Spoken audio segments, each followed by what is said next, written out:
I've done a video on every team of the AFC South except the Tennessee Titans. Here they are against my dear beloved New Orleans Saints. And this is a really good design right here by Coach Callahan. Fake like you're throwing or running to the left on the stretch and leak that tight end to the right. It's a really good call, especially versus two high coverages. If they're going to sink that far back, use all this space. And this is a very easy throw for Will Levis to get in a rhythm, to get some things going here. Leads the tight end perfectly, and he's able to run upfield. Now notice the tight end that's not on the field, Chig, is probably a little bit better after the catch. Then here we go. It's the play. It's the play, okay? That should be outlawed because it really is that good. Engage with your tight end and then leak them out, right?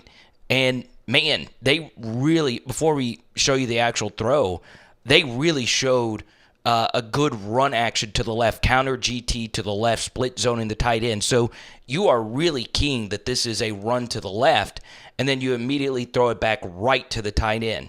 This is a beautiful, beautiful, beautiful design. And once again, Cam Jordan's not out there. But still, a lot of the Saints backups are in there. Really good design, very simple stuff to get Will Levis going, and yes, it's not the most deadly ball carrier with the football in his hands, but you're able to just get easy yardage and boom, two simple throws to your tight end to wide open throws and you're at midfield. Here we go. Will Levis, play action fake. All right. Pulling your guard around to help out, kick out versus his edge. Okay, and Chig is in there. They're better receiving tight end. And Will Levis, who's got as good an arm as anyone in the NFL, while taking a little bit of a hit, is able to hit this deep over to Tyler Boyd. That's a really good catch, okay? Based on where Boyd is, it looks as if this ball, now once again, we won't know until we actually see the All-22, looks as if this ball could have been a little bit late, but still he eventually got it there, and it's a huge explosive play. All right, Saints can't stop a screen to save their life. So what do? Well, you keep running screens.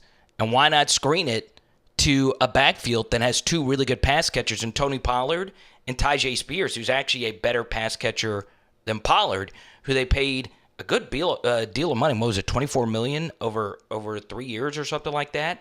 Tony Pollard, about 30 years of age. Inside joke for those that have been following me. He's able to gain a lot of yards, and bang. Oh. Now, that's a hit, and Pollard took it. All right, Treylon Burks. I loved Treylon Burks coming out. This actually ends up being a really good route. He does beat him to the inside, and this is actually a really good read right here by Will Levis to throw this football, and Burks is interfered with. That would have been a touchdown as he steps in for the injured DeAndre Hopkins, and the Titans would eventually score on this drive. Man, you gotta love this old school smash mouth tackle football, first and goal. You have an offensive lineman in at fullback, and you're able to just pound this bad boy in. I mean, 84 had a game, had an absolute game. Now, once again, that's a good matchup versus a DB. But when you get that much displacement and you have an offensive lineman right there, all you got to do is squeeze in. And we know Pollard was allergic to scoring last year. He gets it in. Man, Lloyd Cushenberry's just a winner, right? Going back to his LSU days. I know the Broncos years, he didn't win a whole lot. But it's just going to increase the overall talent along with J.C. Latham, who I think was a fine pick. So I am really excited to see this group work. All right, so this camera angle is not as bad as some others. I wish it was still a little bit wider. The way I understand this, though, is that there's a vertical here, there's a vertical here versus a single high look. So if this vertical is going to carry this defender and this vertical is going to carry this defender, we want to attack right here if we're the Tennessee Titans with our new toy, Calvin Ridley. Play action fake. Linebackers don't even bite on it. Look at their depth, okay? But this play still works. There's absolutely no pass rush. If Levis absolutely wanted to, he could hit this for a pretty big gain. Instead, he waits for Calvin Ridley to go fully across on the over, and he hits him, okay? And it's right on the zero, so Ridley's able to make something happen after the catch. I thought it would have been better if he would have kept getting vertical, but I get a preseason game, get out of bounds, and pick up a deep first down. Motion here, fake handoff on 4th and 1, and then just hit him in the flats. I have no idea why teams can't figure out how to stop this. It is a difficult play to account for, especially if you're going to play that tight to the line of scrimmage and you're going to play man coverage. It's really, really hard. Now, we keep things moving. Extended red zone here. All right.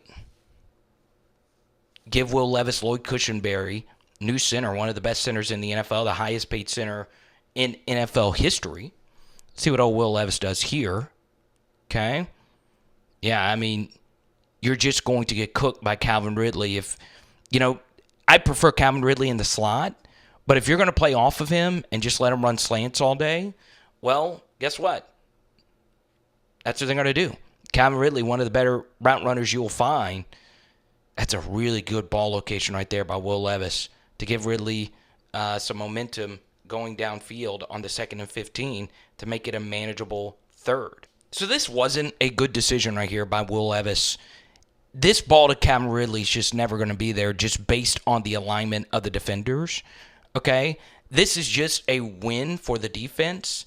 It looks like it's smash over on this side. That's covered. So Levis, in a somewhat muddy pocket, it's still a really good pocket.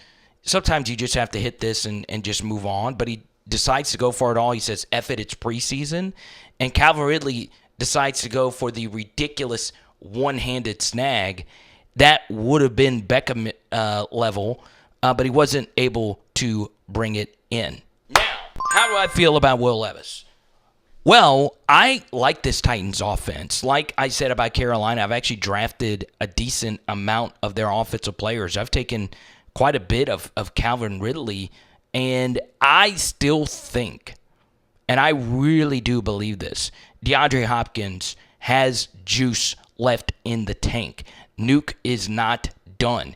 And when he comes back, it's going to take this offense to yet another level. So we'll see how Callahan does as a head coach.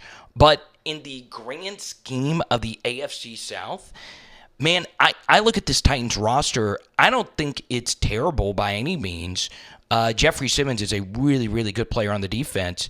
Yes, his secondary isn't absolutely amazing, but that's why you go on and get L'Jarius Sneed, right? So I have grown on the Titans a little bit, and we'll see where the season takes them. But as many of you know, the Jaguars have looked really good. The Texans are one of the leaders when it comes to Super Bowl favorites.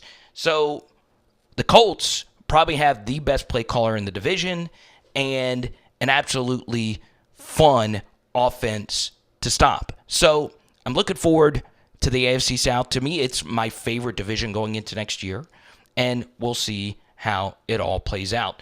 I will tell you, the Titans are going to be by far the most popular division last place pick in the AFC South.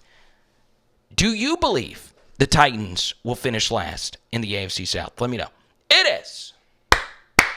Pow, pow, NFL, boom. And tonight, we are doing chicken parm. Let's go.